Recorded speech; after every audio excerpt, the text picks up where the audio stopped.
What is it like being Jamaican in Tanzania? Hi, I'm Xavier Murphy, the founder of Jamaicans.com. Today in Jamaicans to the World, we talk to Lascelles Chen, a Jamaican living in Tanzania. Hi, Lascelles, how are you? Well, nice, Xavier. Nice to meet you. We are okay. Thank you very much. Good, good, good. And from here on out, folks, Lascelles same like to be called Butch. So from here on out, you might hear me Yeah, say Butch instead. yeah. So tell Respect, me. respect to my old man, you know. Respect to my old man. My Good. daddy give me that name. Okay. Good, Yeah. good. So Butch, tell me now, which part of Jamaica you come from? Well, I was born in Mandeville, but grew up in Clearmont in St. Anne. Um, the basic Okay. school, small things, you know. Then we moved to Harborview, where I went to Harborview Primary School. And then high school, I was living in Cassia Park. That was when I was in St. George's. Oh, From that, yeah, move around a little bit and live in several places. Mm. good. A George's man. Yes, North Street people, you know. Yeah, yes. Yeah. I have some very good friends from George's, and I we do an event with them. I go to JC and we do an event with them. So good, good, good. So tell us What now. what kind of event? What is it? We have an event we call a True Blue event where the two blues clash. We play soccer, but the clash Football? football, yes, Ah. yeah. But the clash really Uh-huh. um Georges typically bring a good team, and Yeah. typically, I mean, we've won the last couple of years, but most of the time it's Georges. But event honors Yeah. Dennis Zedi. That's who the event honors. Dennis Zedi. You know? Oh, yeah, Mr. Zaydi is a big man of Georges. Big Yeah. man. Yes. Yeah. So tell me now, Okay. how did you end up in Tanzania? Well, it's not really a big mystery. Jamaican people, we are told that we are Africans from we are kids. So some of us spirit to repatriate, and I had that spirit. So I moved with the family, 89, beginning of 89. So after Gilbert. And I have been here since that time, 1989. Family grow up, children move on, but we are here. We are here. Oh, okay.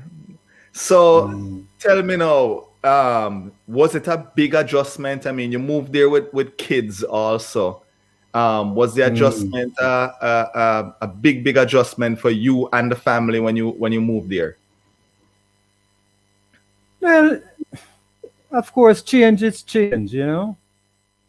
But my determination was to give my children something that I didn't have, you know, to be able to grow up in the African continent as Africans, so that later on in life they would have a point of reflection, you know. So it wasn't really a humongous thing. We chose Kenya. We came to East Africa in '86, and we move around the place. And Kenya seemed to be a soft landing. Plus, now my background, banking and finance, I saw some openings. I can get some work or something. So it was good. It was good. After that, went to Uganda, which again is another soft landing. When I say soft landing, I'm basically talking about language. If you're in a country and you I can see. communicate with the people, you're way down the road. But if it's a challenge, you have to use an interpreter and then you have a learning curve. That is when you get a bit of a problem. But Kenya, they deal with English. Uganda, they deal with English. So it was okay. It was okay. And fortunately, God smiled on me. I was able to get some good work. Kids could go to good school, international school, mixed with international kids.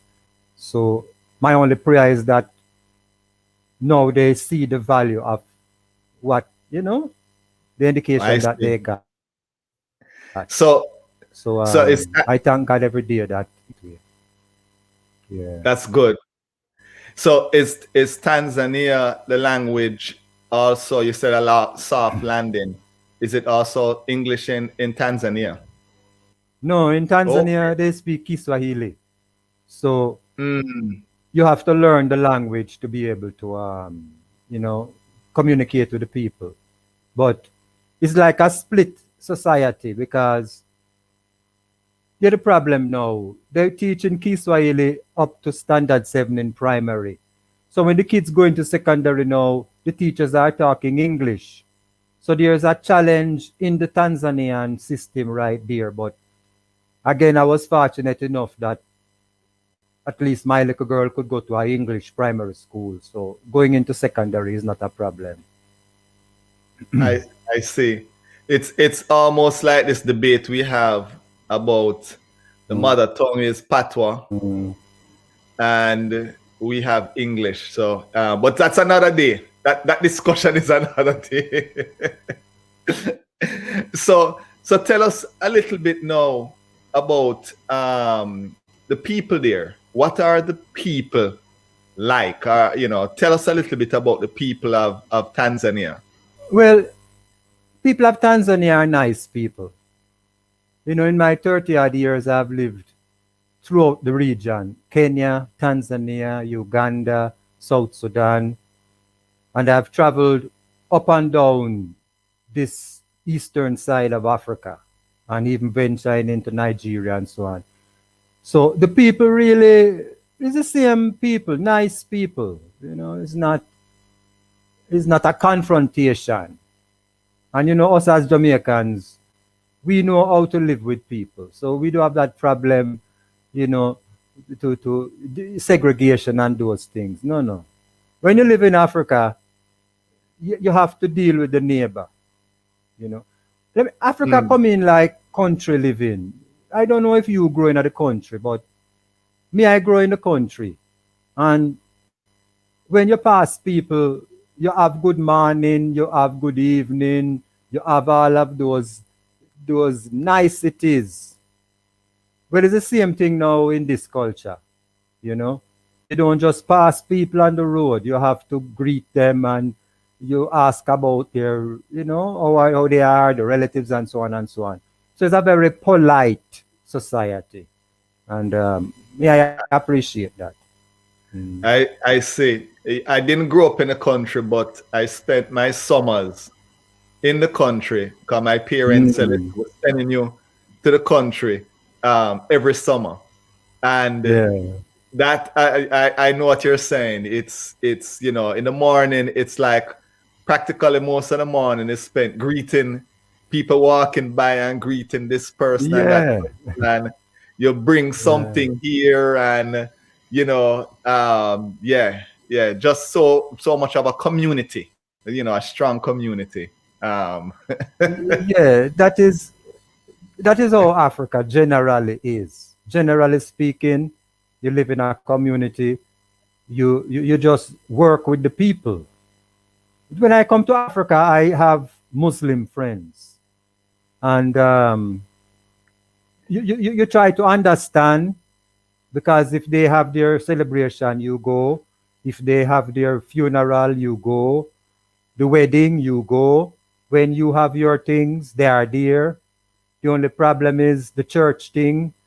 You might be outside the mosque, or they might be outside the church, but it's a communal thing, When you cry, you cry together, and when you're happy, you're happy together. So that Amazing. is one of the great lessons living in Africa, that is living in that's that Tanzania, I would say. That's great. I love that expression. When you cry together. When you're happy together. Mm. That sounds like a lyric out of a Yeah, song. That man. that's so good. Well, So when let me give you an example. No, it's a serious thing because I am away from my family now, and my wife sent me called me yesterday and give me a message.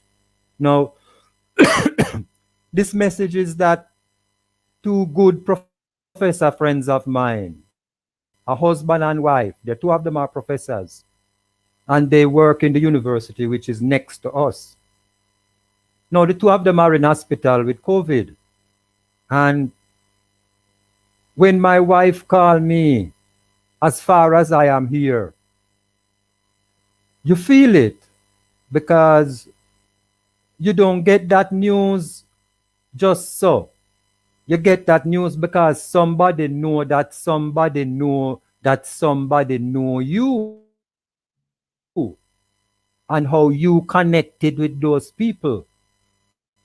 So is somebody from the university know and say, no, we have a number for Mr. Chen wife because she's a big woman in the community there. So they call her and say, pass the message to Mr. Chen that the Temos are in hospital. So it's a very, it's a communal thing. You have to mm, appreciate that.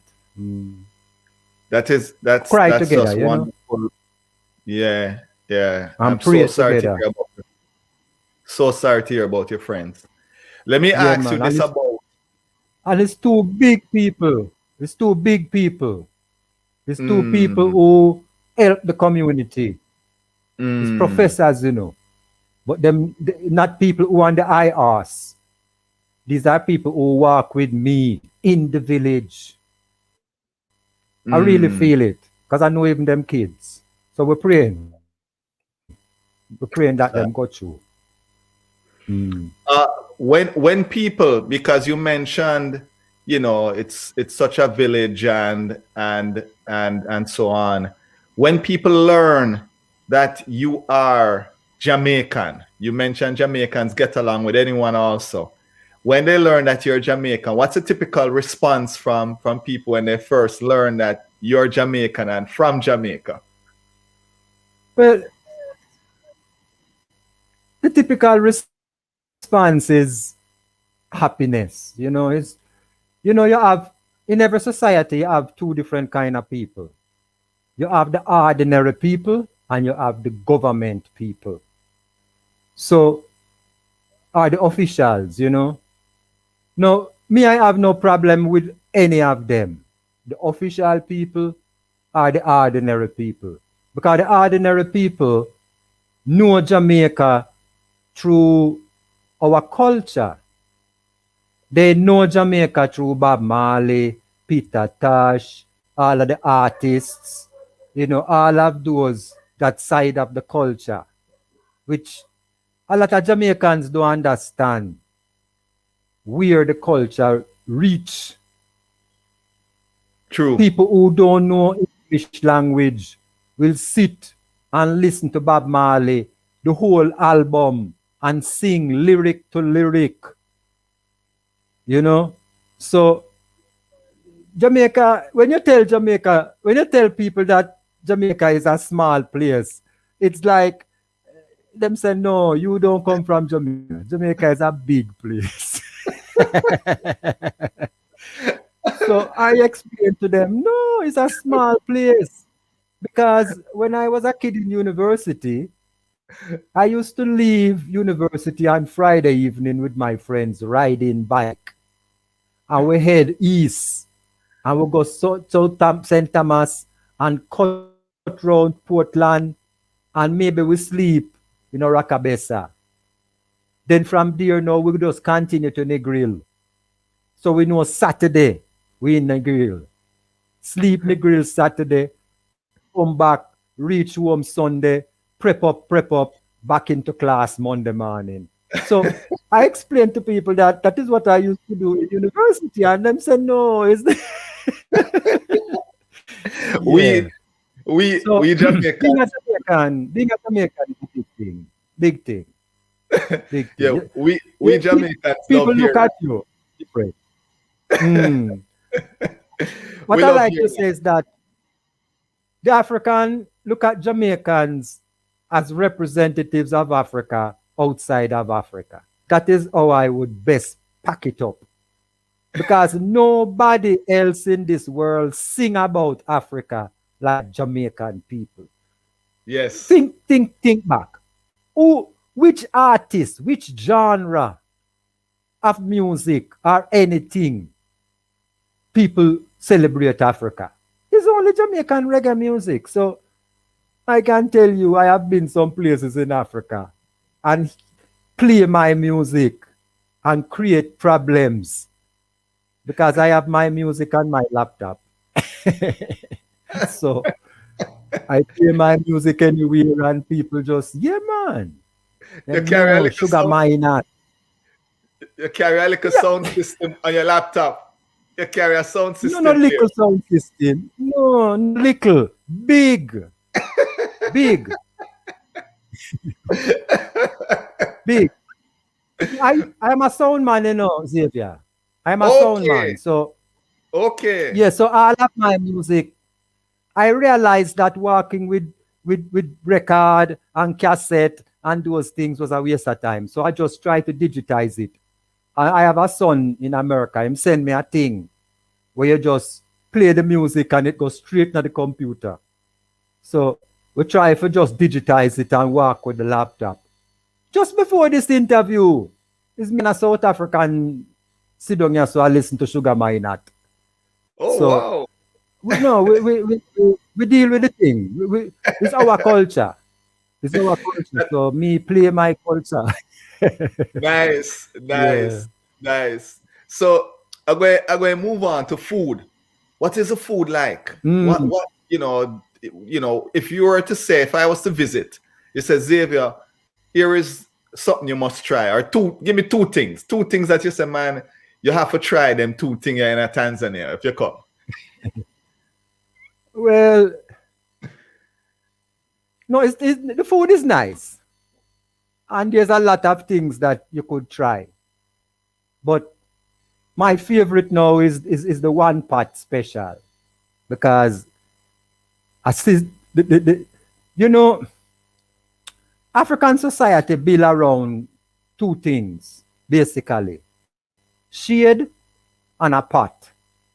So you can find now in the village the mama under the shade and she have the one pot. And by the time she finish, I'm telling you, man, what oh them know how to deal with that one pot style. So you will have something like all kind of greens and potato and banana and everything come down. It's like when we are youth and we used to do a thing named bolo slush, run down, them kind, that kind of style, coconut Yes, milk. yeah. Very nice, yes. Then now, me is a fishman, so I like to go and get the fish. And the way they have a way that they grill the fish, and you can enjoy that. But Okay. food Is wise, you're not lacking because it's the same tropical thing. Mm. so let me ask you this then. You get any of your Jamaican foods there, and do you cook any of your Jamaican foods on a regular? Well, me, I cook because I learned to cook from I was a child. I come from a Chinese family, and my mother and my sister, teach me the basics, and we push on from there. So we cook. We find the breadfruit, and we deal with the breadfruit and the coconut milk and every else thing. We don't have no ackee, so we can leave that alone. But rundown, escovitch, curry goat, Okay. curry chicken, yeah man, oxtail, mince, all them thing there. We deal with it because at home, sometimes mama busy, we step into the kitchen and deal with it. And then my little girl now, she's 13, so she turn her hand and learn a few things, how to make dumpling, scrambled eggs, Jamaica style, simple things. So So you we cook and we enjoy what is there. good. you mentioned that you're such a community. So Mm. have you shared some of these Jamaican dishes with some of the folks in the community, and what has been some of the reaction of some of your friends when they try some of these Jamaican dishes? Well, here the challenge now. For a man to be in a kitchen, that is not something that people latch on to so easy. They will go to a restaurant and a man is in the there's a man chef, but to go to somebody's house and then it is the man who is in the kitchen and the woman is sitting there with the guests. That is not something that would go down so nice. So what we usually do now is just cook and step back, step aside. So mama now can, madam can add her things to it and, we kind of mix it up a bit. But people love when me cook, man. When me cook, people come and eat and feel good. Because we put in a little this and a little that. And you change it up a bit. Yeah. Because some of the food that they cook, I don't like. Right. I really don't like it because it's just not my thing. So we try and add to it and change it up a bit. I put a little, you Jamaicanize it a little bit. Yeah. So, we have a Jamaican restaurant in our city in Dar es Salaam, and the lady that run it, sometimes she brings some pica pepper, she brings some jerk. So we get the pinch little seasoning off her and come home and cook something nice, The other day we get some ackee, cook some ackee. Aki, listen, man, I've spoken to a few folks on the continent, and it seems like the Aki is in West Africa. You're a bit central and east, right? Yeah. Right. Ackee is in Ghana. Ghana, yes. I have Yes. some friends in Ghana, and people use ackee and stone dog. So ackee is there because that is where it came from to reach Yes. Jamaica. Yeah. Yes. That's Um, the Aki's there. yeah, But but it's a slave food. It's slave right. food. So, but it is there. Yeah. Yeah, it is there. Speaking of the location, you, I believe, in our conversations right before this, there are some places that it's just amazing place. I believe what's a mountain there that you mentioned that you can view. Oh, we have a very long course. Yeah. But as you rightly say now, the highest mountain in Africa is in Tanzania. It's called Mount Kilimanjaro. Highest Right. mountain. Yeah. Snow on the top. Very serious climb. Yeah, very serious. Have you gone up there? No, no. Um, Oh, I remember the first time I saw it in '86, and I realized this is something that people really climb and you can walk. So I figured, yes, yeah, we have to do it. But in the 30 odd years I have been here, I haven't had the budget or the time. It takes about 3 weeks, 2 weeks, 3 weeks, a long time because going up and coming down. Say 3 weeks. And you need about $1,000, 700 to $1,000. So, mm, and of course, you have to deal with the government things. But there are some companies, them just handle it and you walk. right. Mm. But you have So to prepare. I haven't had time. No, no, you have to be fit. No joke. It's a joke thing. There's I the know. altitude, and Yes. people die on the mountainside. So, Oh, yeah, it's not a joke thing. You can't just get the permit like that. The people have to look at you and see that, well, all right, you can deal with it. I saw a documentary the other day with somebody a wheelchair person, who made it. And it was people pulling and pushing until this person now reached the top, which is a celebration because even blind people reach the top. So we see it and we understand. Even I myself I could do it because I am reasonably fit. I do my jogging. Every week we cover the 20 kilometers. But Good. now I don't know. I don't think I could do it without somebody else. Those things you do with company, you don't just go on your own. Right, As right, the good right. book You say, need you a must group. walk together. You have a group. So, Yeah, even one more person. so let me ask you, Kilimanjaro is there. If there's another experience or place, you would say, if you visit Tanzania, do this Mm. or experience this, what would that be? Zanzibar. Now, Tanzania is a union of two countries. Tanganyika, which is the continent, and Zanzibar, which is the island off the coast. So go to Zanzibar. I have been there several times and nice, nice, very nice. It's of course coastal, so you see them seating. Jamaica people used to the seating, all the different kinds of food that you get there out of the sea. Very nice. But the experience I remember the most is on the eastern coast of Zanzibar. The first time I went with my first wife, and when we reached, it was in the afternoon. So we check in at the hotel, and we scout the beach, and we say, yeah, this we can deal with the beach in the morning. Hey, when we wake up in the morning, there is no beach. The water gone way out. Like 400 meters, way out.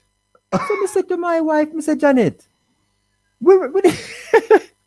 so that is when me as a big man actually get to understand what tide is. But that sounds serious, you know? So walk out. Because when we look, way out, we see some ladies, some women bend down. Way out, bend down. One heap of them. One heap, like 300-400 of them. So Mr. Janet, come make we go spy this thing. So we walk out. You know what was happening? They were planting Irish moss. Oh. So them peg the thing and have some wire and whatever, and then now them tie the Irish moss underneath there.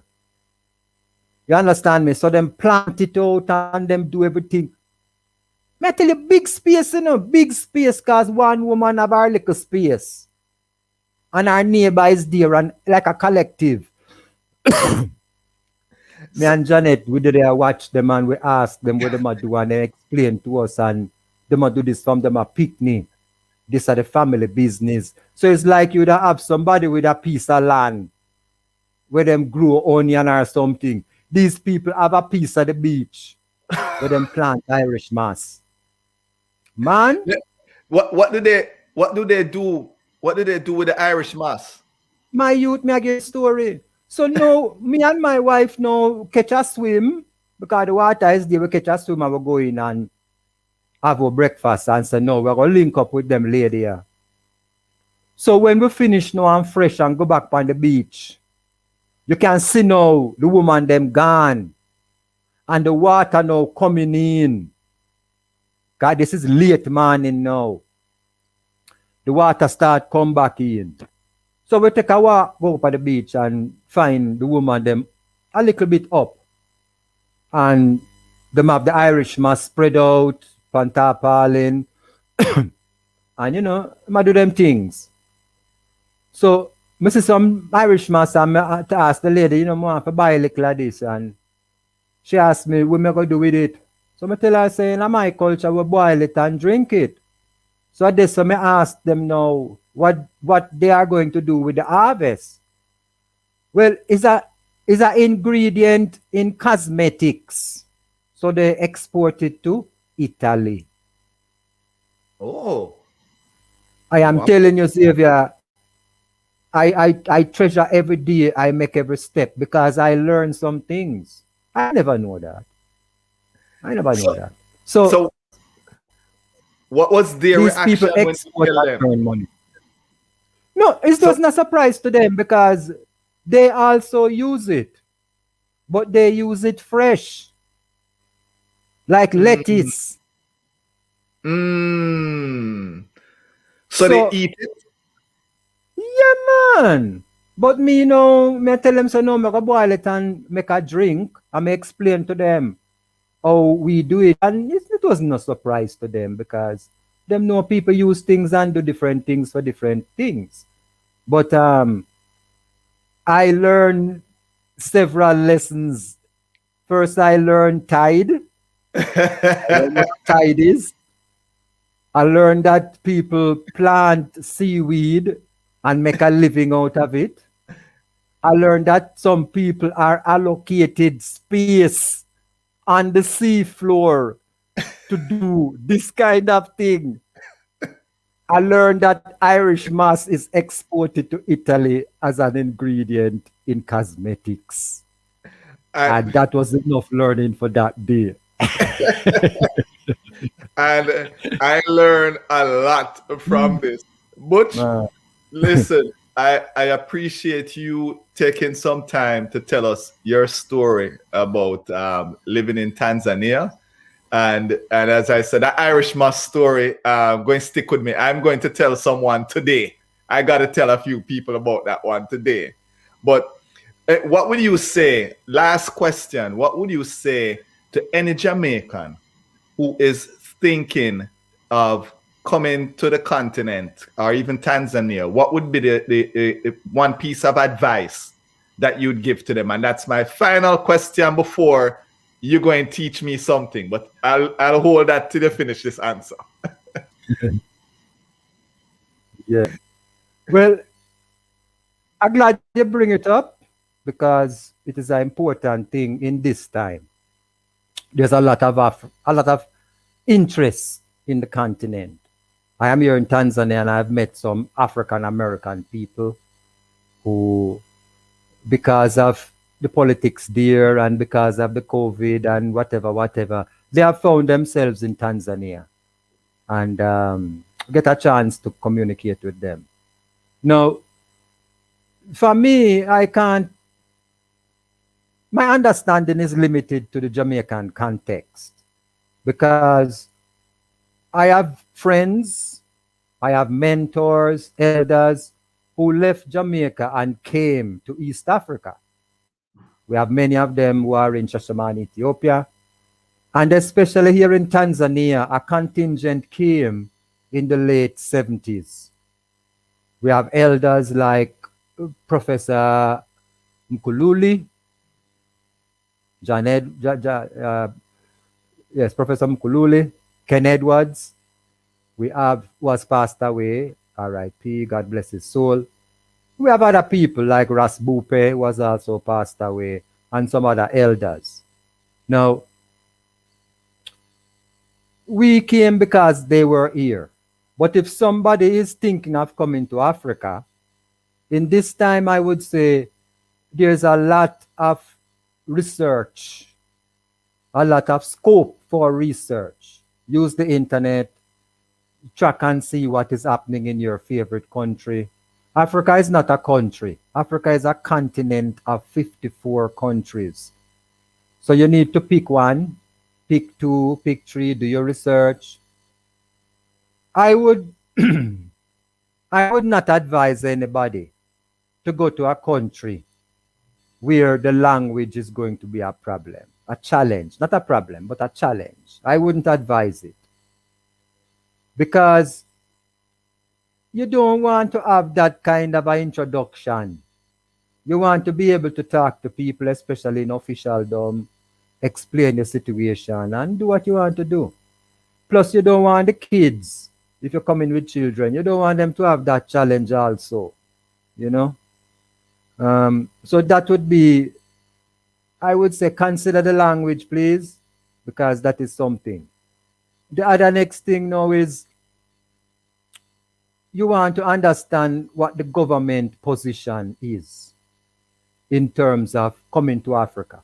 Coming to Africa is not like moving from St. Mary to St. Catherine.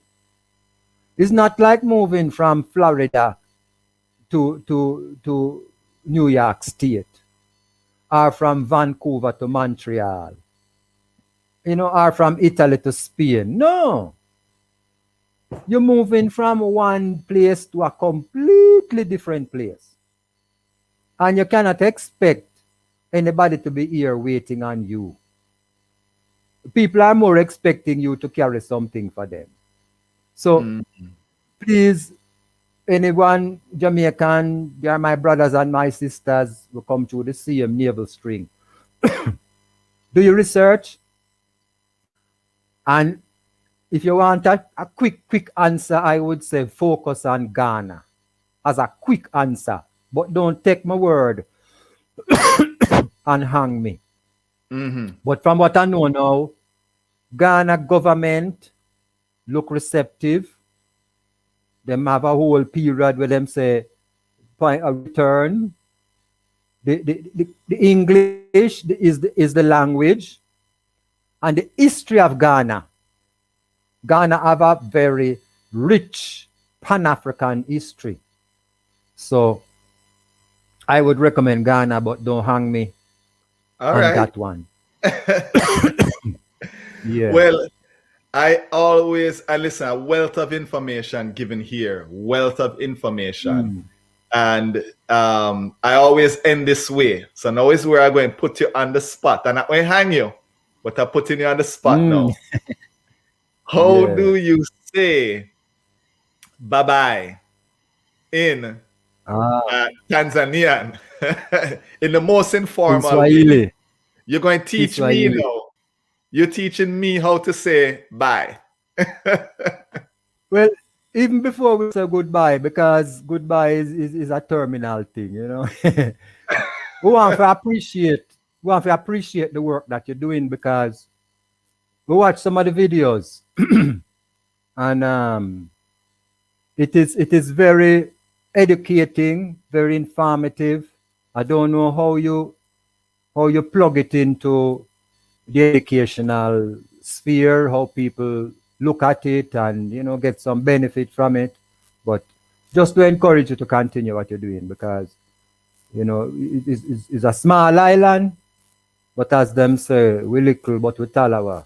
Everywhere you go, you find Jamaicans, and it is good that people can appreciate that Jamaicans are there. And as I always say, is a very unique country, because most of the people don't live there. So I appreciate when somebody like you can highlight where they are and what they are doing, and, you know, there are constant links with the island, you know.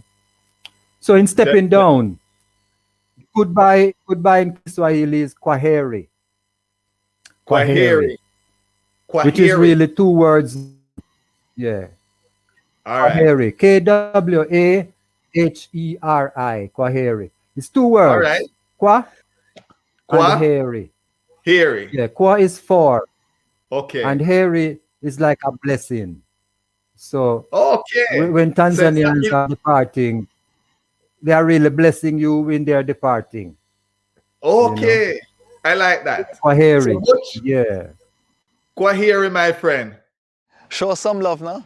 Hit that like button, subscribe to our channel, and hit that notification bell. That way you don't miss a video.